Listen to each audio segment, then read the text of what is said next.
Howdy and welcome to Chapter 8. In Chapter 8 we're going to talk about development.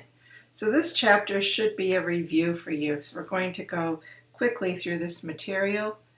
By definition, development is a combination of formal education, job experiences, relationships, and assessment of personalities and abilities to help employees prepare for the future of their careers. So development is about preparing for change in new jobs, responsibilities, or requirements. Organizations and employees they have to constantly expand knowledge, skills, and behavior to meet customer needs in today's demanding and changing business environment. We're becoming much more a global society. Technology is increasing competition. So we have to develop employees so that they're ready to move forward and be able to deal with these new challenges.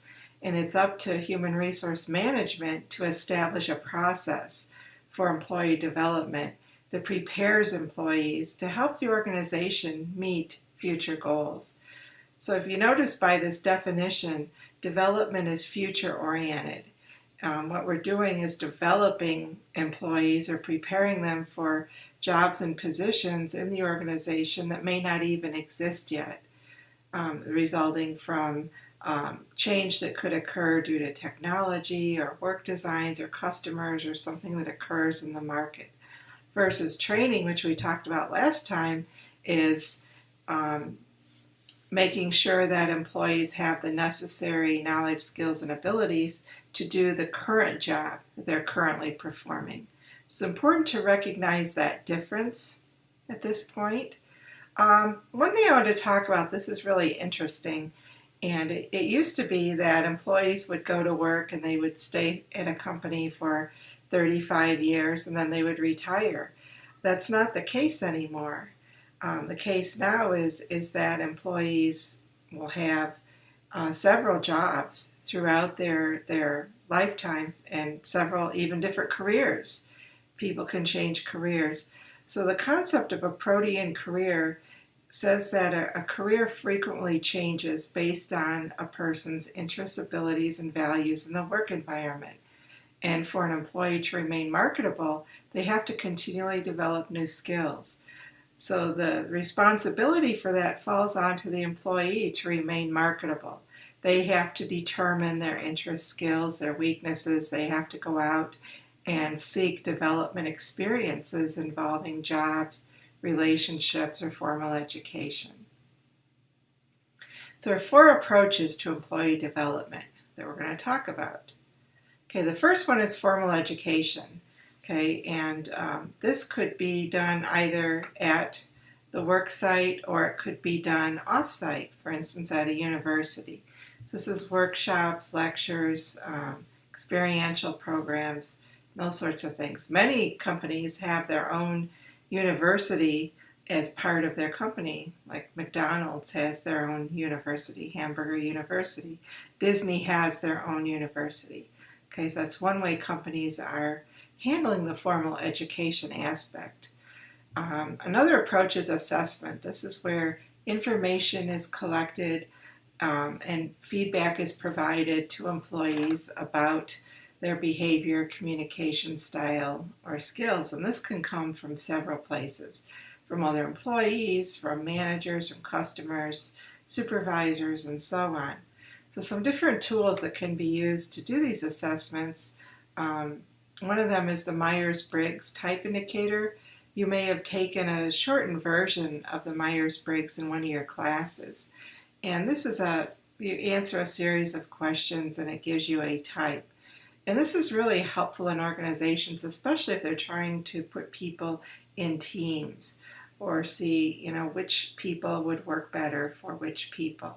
So it identifies individual preferences for source of energy, means of information gathering, decision making, and lifestyle. Assessment centers are used to identify whether employees have the personality characteristics, administrative skills, and interpersonal skills needed for managerial jobs. So typically they involve management positions where an employee would go somewhere and do a series of tasks or behaviors, one of which is leaderless group discussion, where they would put a group of, say, 5 to 7 people together and give them something, a problem to solve, and then watch how they interact. Performance appraisal is a formal process where we measure employee performance. We're going to talk about this in Chapter 10. 360-degree feedback is a performance measure where information is gathered from anyone who comes in contact with an employee. It could be their supervisor, peers, other employees, customers, and these are people that have observed this employee's behavior and can provide feedback. So this is a great development tool as well. And we have job experience. Most employee development occurs through job experience. Job experiences develop skills needed for teamwork, conflict resolution, customer service, and that sort of thing. So various job assignments lead to job experience leading to development. Okay, then we have interpersonal relationships. So an employee can also develop skills by interacting with somebody in their organization who can help them. Okay, so that could be a mentor. Normally a mentor is an experienced senior person who helps develop a less experienced employee. And most of these relationships develop informally as a result of having common interests or values and that sort of thing. Coaching is a peer or manager who works with an employee to motivate the employee to help them develop skills, provide reinforcement and feedback. So the steps and responsibilities in career management. Okay, there are 4 steps identified in your book in the career management process. The first is data gathering or self-assessment. So it's the employee's responsibility to identify opportunities that are areas that need improvement. It's the organization's responsibility to provide the assessment information where they can identify these things, whether it's by one of these tests we talked about or some other means. The second part is feedback. So the employee is responsible to identify what skills he or she could realistically develop in light of these opportunities. It's the organization's responsibility to communicate the performance evaluation and the opportunities available to the employee, given what the goals of the company are. The next step is goal setting. Okay, this is where the employee would determine, what goals they want to set up in order to develop. Okay, and then we have action planning and follow-up. This is where an employee would prepare an action plan. How are they going to achieve these goals? So the employee is responsible for identifying the steps and the timetable to reach the goals. And the employer can help with resources like different courses. Do they need work experience? Do they need relationships? Okay, the book identified some current issues in development I thought were very interesting. One being the glass ceiling.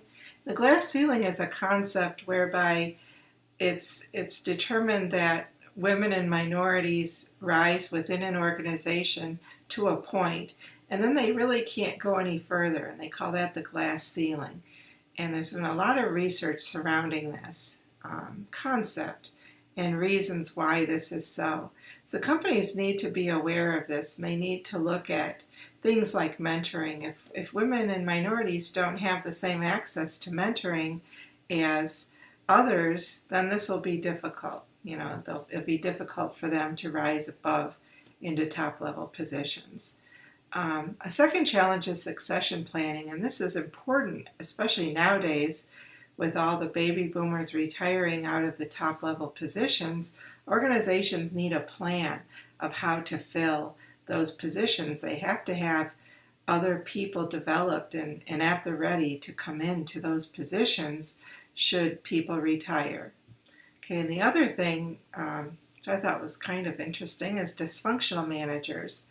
These are managers, and you may have worked for one of these. I think I probably have.